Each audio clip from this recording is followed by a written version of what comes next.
Close your eyes for a second. Picture a rainy night in 1992. The racecourse is shaking. The giants of Arsenal are in town, looking invincible.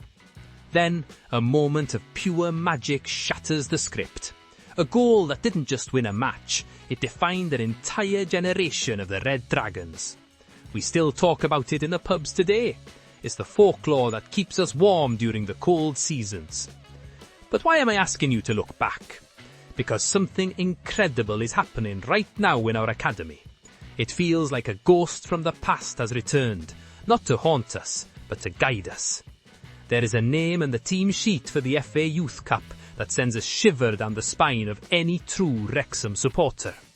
History isn't just repeating itself, it's being reborn. Let's talk about the future by honouring the past. Imagine the floodlights cutting through the North Wales mist, illuminating a turf that's seen more drama in 3 years than Morsey in a century. There's a specific kind of silence that falls over the racecourse when something significant is brewing. A quiet hum of anticipation that suggests we're no longer just guests in the championship, but architects of something much more permanent.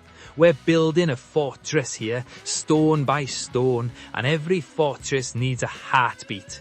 Before we peel back the curtain on that particular piece of history, we have to talk about the man currently keeping the lights on in the engine room.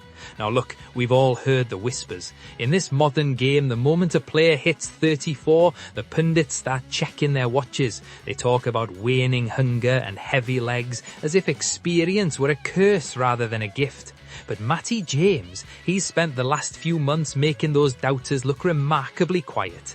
He didn't just come here to wind down, he's just penned a deal that tethers him to this project until the summer of 2027. Think about the sheer intent behind that. When Bristol City let him walk away as a free agent, there were those who wondered if his best days were tucked away in the archives. I'd wager there's a fair bit of looking back with regret at Ashton Gate right about now. James hasn't just been good, he's been absolute class, a calming presence amidst the chaos of a record-breaking charge through League One. He's the only name on the sheet to feature in every single league outing this term, a machine-like consistency that defies the calendar.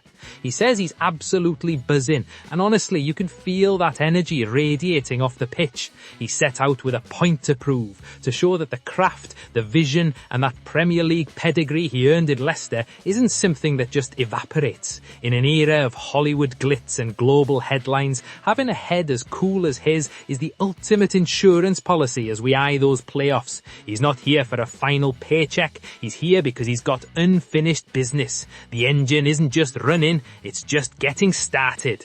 Now, let's turn our gaze toward the loneliest patch of grass on the pitch, the goal mouth. It's a place where heroes are forged in fire, but it's also a spot where there is absolutely nowhere to hide when things go south. For Danny Ward, the timeline of the last few months has been a test of patience that would break a lesser man. We all carry that grim mental image from the Millwall clash back in August, that sickening, visceral moment the elbow gave way. It's the kind of injury that makes the entire stadium go quiet, a sharp reminder of how fragile a career can be. Phil Parkinson, the Gaffer, has been playing a very deliberate, almost cinematic game of chess with Ward's recovery.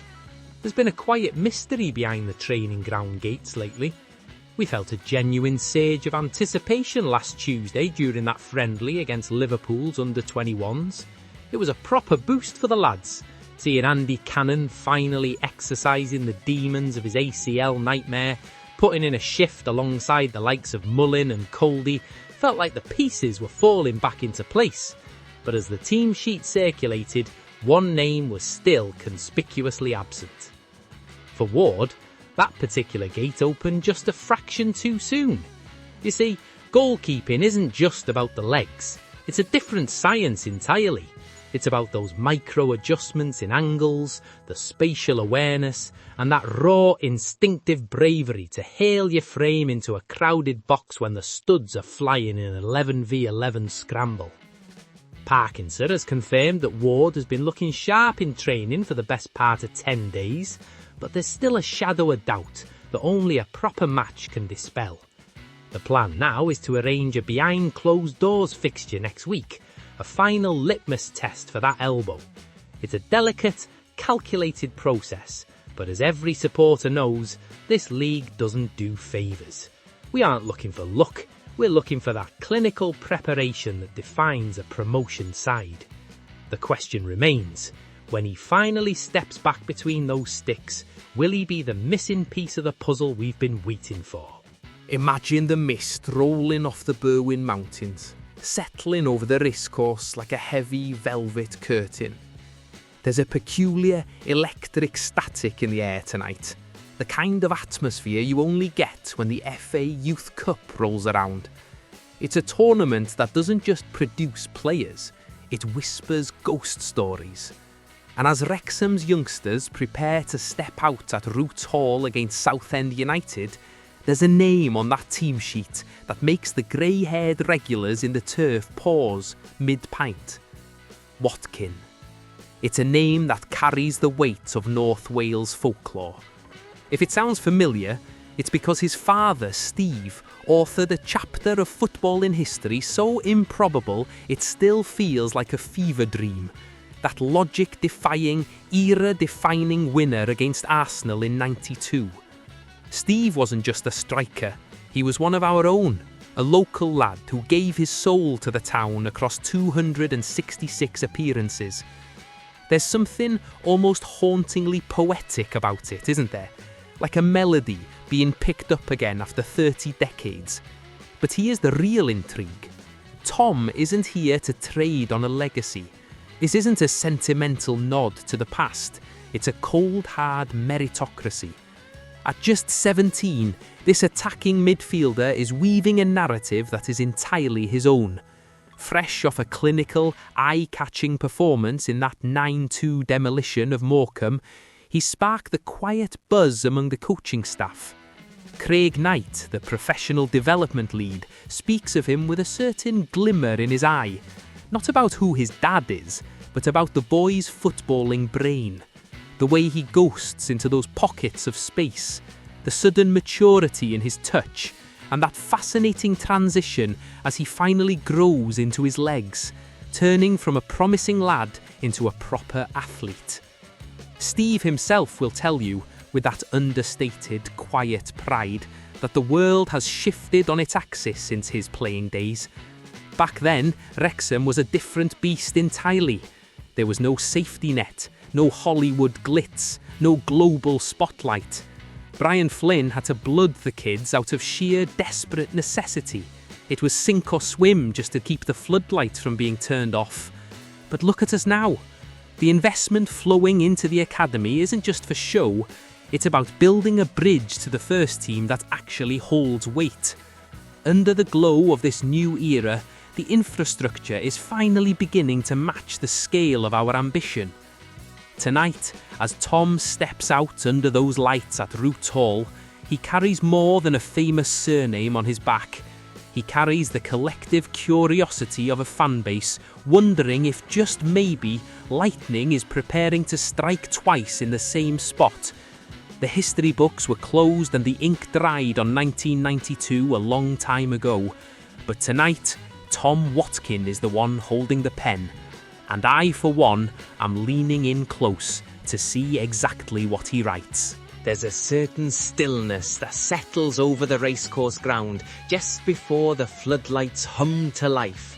It's in that half-light, amidst the scent of damp grass and old legends, where you truly feel what Wrexham is built on.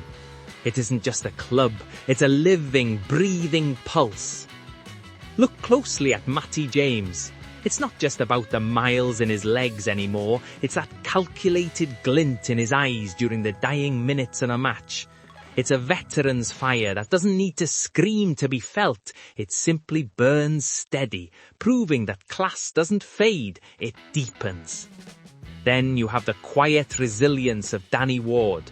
Think of the lonely hours in the treatment room, the silence of the rehab gym while the world moved on without him. Seeing him fight his way back onto that pitch, that's more than just a comeback, it's a testament to the grit that defines this town. And then there's the horizon. Watching the likes of Watkins lace up his boots, you realise he isn't just playing a game, he's carrying the torch of our entire history into an unwritten, shimmering future. The DNA of this club feels heavier, more potent than it ever has before. There is something shifting in the air, something we haven't felt in a long time. If you feel that same shiver when the red shirts tunnel out, make sure to like and subscribe. We're all in this together. I want to hear from the old guard in the comments.